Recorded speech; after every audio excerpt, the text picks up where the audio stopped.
નમસ્કાર. ચલાલા શહેર અને આસપાસના ગ્રામ્ય વિસ્તારમાં વરસાદ અને વાવાઝોડાના કારણે વીજ પોલને નુકસાન થતાં વીજ પુરવઠાની સમસ્યા સર્જાઈ હતી. ગરમલી સહિતના વિસ્તારમાં તેમજ ગાયત્રી ફીડરમાં વારંવાર વીજળી ખોરવાતા સ્થાનિકોએ રજૂઆત કરી હતી.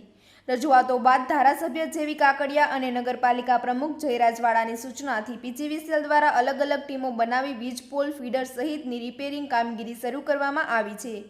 તંત્રની કામગીરીથી સ્થાનિકોને વીજ પુરવઠાની સમસ્યામાંથી રાહત મળવાની આશા છે.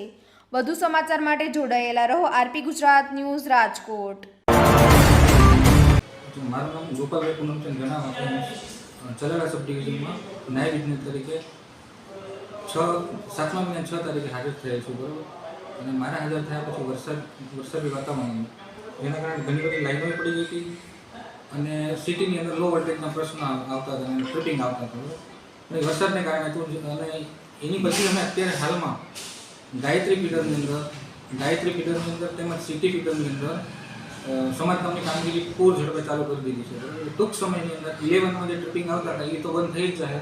સાથે સાથે અમે એલટીના જે લો વોલ્ટેજના હાઈ વોલ્ટેજના પ્રશ્નો હતા એમાં અમે કેબલ નવા નાખવાની કામગીરી ચાલુ છે અને છૂટા કરી નાખવાની થઈ જગ્યાએ અમે છૂટા કરી નાખી દીધું. ટૂંક સમયમાં આ લો વોલ્ટેજનો પ્રશ્ન તેમજ 11માં જે ટ્રિપિંગ આવતા હતા એનું નિરાકરણ ટૂંક સમયમાં આવી જશે. અત્યારે સાહેબ કેટલી ટીમો એનાયત કરવામાં આવી છે? ટોટલ છે ને 12ની ટીમ કોન્ટ્રાક્ટરની એમબીસીસી કંડક્ટર નાખી 2 ટીમ છે, પ્લસ બીજા કોન્ટ્રાક્ટર 3, એમ ટોટલ 5 ટીમ છે, પ્લસ આપણા ડિપાર્ટમેન્ટલ ટીમ છે.